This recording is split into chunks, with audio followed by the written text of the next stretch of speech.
सामाजिक अधिकार संवाद इस कार्यक्रम के आयोजनकर्ताओं को दिल से धन्यवाद देता हूं। और ये फुलपरास की धरती समाजवादियों का घर रहा है।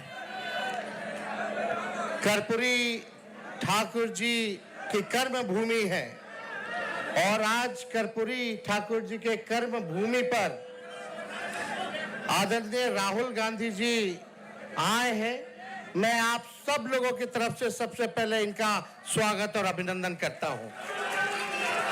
दीपांकर जी, मुकेश साहनी जी, हमारे बड़े भाई वेणुगोपाल जी, मनोज झा जी, संजय यादव जी, राजेश राम जी, सभी मंच पे सम्मानित हमारे नेता पदाधिकारी और दूर दराज से फुलपरास से आए हुए ही नहीं बल्कि पूरे मधुबनी जिला से आए हुए आप सब लोगों का तेजस्वी आप सब लोगों को सलाम प्रणाम आदाब करता है, आप लोगों का स्वागत करता है।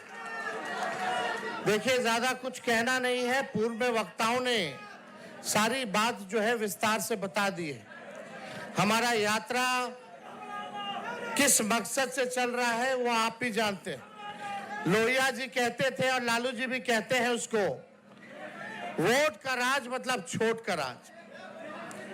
और ये भाजपा के लोग, एनडीए के लोग मिल करके आप लोगों का अधिकार ही नहीं बल्कि आप लोगों के अस्तित्व को मिटाना चाहते हैं।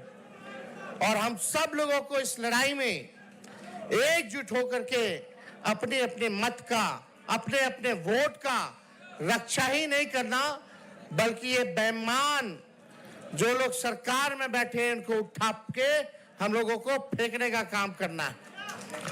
सत्ता पलट करना है कि नहीं करना है? तो उससे पहले तो आपको अपनी वोट की रक्षा करनी पड़ेगी, नहीं तो और राज्यों जैसे ये बेईमान जो है वोट की चोरी करते रहेंगे और राज करते रहेंगे। इसलिए हम लोग बोलते हैं, तख्त बदल दो, ताज बदल दो, बेईमानों का राज बदल दो। तो देखिए, कुछ दिन पहले ही हम यहाँ आए थे, कर्पूरी जी का जयंती हम लोगों ने मनाया था, उस पर सारी बातें कहे थे हम लोग। लेकिन एक दो पॉइंट जो है हम चाहेंगे आपको याद दिला दें। हम लोगों की कर्पूरी जी ने सबसे पहली बार जो है आरक्षण दिया, उसके बाद लालू जी की सरकार बनी, लालू जी ने सामाजिक न्याय कर्पूरी जी के काम को जो है आगे बढ़ाकर आरक्षण बढ़ाया। राबड़ी देवी जी की सरकार बनी, उससे ज्यादा आरक्षण बढ़ाया।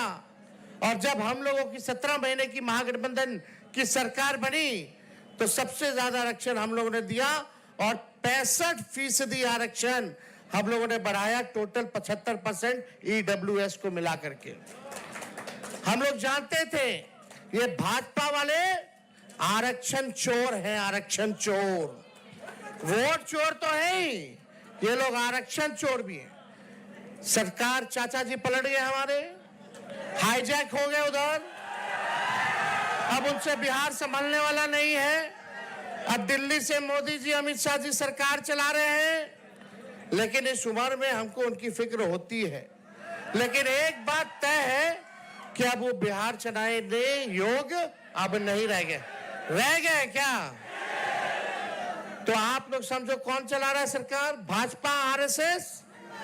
अब आप लोगों को तय करना है कि नेहरू जी, बीपी मंडल जी, कर्पूरी जी, अंबेडकर जी की धारा एक तरफ है और दूसरी धारा गोवलकर और गोडसे की है। आप लोग कौन से धारा को चुनने का काम कीजिएगा? कैसी सरकार चाहिए ये आप लोगों को तय करना है। ये भाजपा वाला लोग आरक्षण चोर, हम लोगों ने जो आरक्षण बढ़ाया था इसको खत्म कर दिया। हम लोग कहते रह गए चीख चीख के, अनुसूची 9 में डालिए। जैसे तमिलनाडु में आरक्षण सुरक्षित है, वैसे बिहार में जो महागठबंधन की सरकार ने आरक्षण बढ़ाया था इसको सुरक्षित करने की जरूरत है। और यही नहीं, अगर आप लोग सरकार बनाइएगा तो आप जानते हैं मंडल कमीशन की जितनी सिफारिशें थी केवल 4 से 5% इंप्लीमेंट हुआ है। हमारी सरकार बनेगी, इंडिया की सरकार बनेगी, तो आप समझिए सारी सिफारिशों को हम लोग जो है लागू कराने का काम करेंगे और सबको जो है अधिकार देने का काम किया जाएगा। तो ज्यादा कुछ ना कहते हुए आगे यात्रा में भी हम सब लोगों को जाना है और राहुल गांधी जी को भी आपके समक्ष जो है बात रखनी है।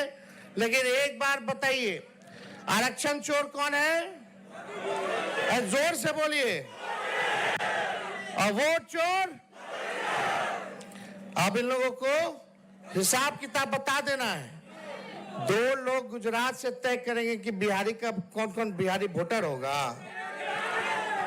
हम बिहार के लोग हैं, हम लोगों को चूना लगाएगा तो हम लोग खैनिये में चूना रगड़ देते हैं और चूना को ठोक करके उड़ा देते हैं। चलने वाला नहीं है, एक बिहारी सब पर भारी। तो आप सब लोग वादा कीजिए, पूरे इंडिया गठबंधन मजबूती के साथ चुनाव लड़ेगा। जो भी साथी चुनाव लड़ेंगे, आपको कैंडिडेट नहीं देखना है, आपको संविधान और लोकतंत्र को देखना है। राहुल जी और लालू जी को आप लोग देख करके वोट देने का काम कीजिए। इन्हीं चंद शब्दों के साथ आप सब लोगों को दिल से धन्यवाद, बहुत बहुत धन्यवाद। जय हिंद, जय बिहार। धन्यवाद।